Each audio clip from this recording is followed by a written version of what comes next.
துளாராசி அன்பர்களுக்கு இந்த வாரம் சந்திர பலம் இருக்கிறது. அதனால சாதகமான பலன் கிடைக்கும். இந்த துளாராசிக்கு வந்து ரொம்ப காலமாக நல்ல பலன்களை நிறைய விளக்கமாக சொல்லிட்டு இருக்கோம்.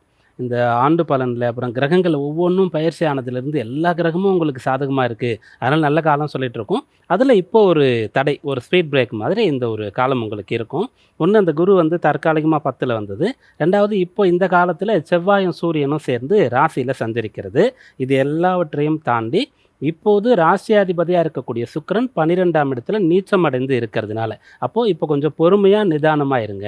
ஒருத்தருக்கு வந்து வாழ்க்கையில் நிறைய பண வரவு கிடைக்கல, பெரிய உத்தியோகம் கிடைக்கல அப்படின்னு சொல்லும்போது அவர் வந்து அதுக்காக போராடிட்டு இருப்பார். ஆனால் அதெல்லாம் கிடச்சிட்டு திடீர்னு நிற்கும்போது என்ன பண்ணுறதுனே புரியாது. அந்த சமயத்தில் நிறைய பேருக்கு தவறான வழியெல்லாம் கண்ணுக்கு தெரியும். ஐயோ, நம்ம இந்த அளவுக்கு சம்பாரிச்சிட்டு இப்படிப்பட்ட ஒரு வேலை பார்த்துட்டு இப்போ கஷ்டமாக இருக்கே, என்ன பண்ணுறோம், எப்படி இதுலேருந்து மீண்டு வரணும், அந்த மாதிரி விஷயங்கள்லாம் இப்போ நீங்கள் யோசனை பண்ணக்கூடாது. கொஞ்ச நாள் காத்திருந்தீங்கன்னா எல்லாமே சரியாக போய் மறுபடியும் நீங்கள் வந்து நல்லா ஃபாஸ்ட்டாக ஓட ஆரம்பிப்பீங்க, எல்லா பலனும் பெற ஆரம்பிப்பீங்க. ஆனால் இந்த வாரத்தில் சந்திர பலம் இருக்கிறதுனால அதை வச்சு நீங்கள் சமாளிச்சுக்கலாம். இந்த வாரத்தில் சந்திரன் வந்து 2, 3, 4, 5ஆம் இடங்களில் சஞ்சரிக்கிறாரு. அதனால் குடும்ப தேவைகள் அனைத்தையும் பூர்த்தி பண்ணிடலாம். இந்த வாரத்தின் உங்களுடைய கடமைகள் பொறுப்புகள் அனைத்தையும் நீங்கள் நிறைவேற்றிடலாம். குறிப்பாக பிள்ளைகளுக்கு என்ன செய்யணுமோ அந்த கடமையெல்லாம் நீங்கள் செஞ்சு முடிக்கலாம்.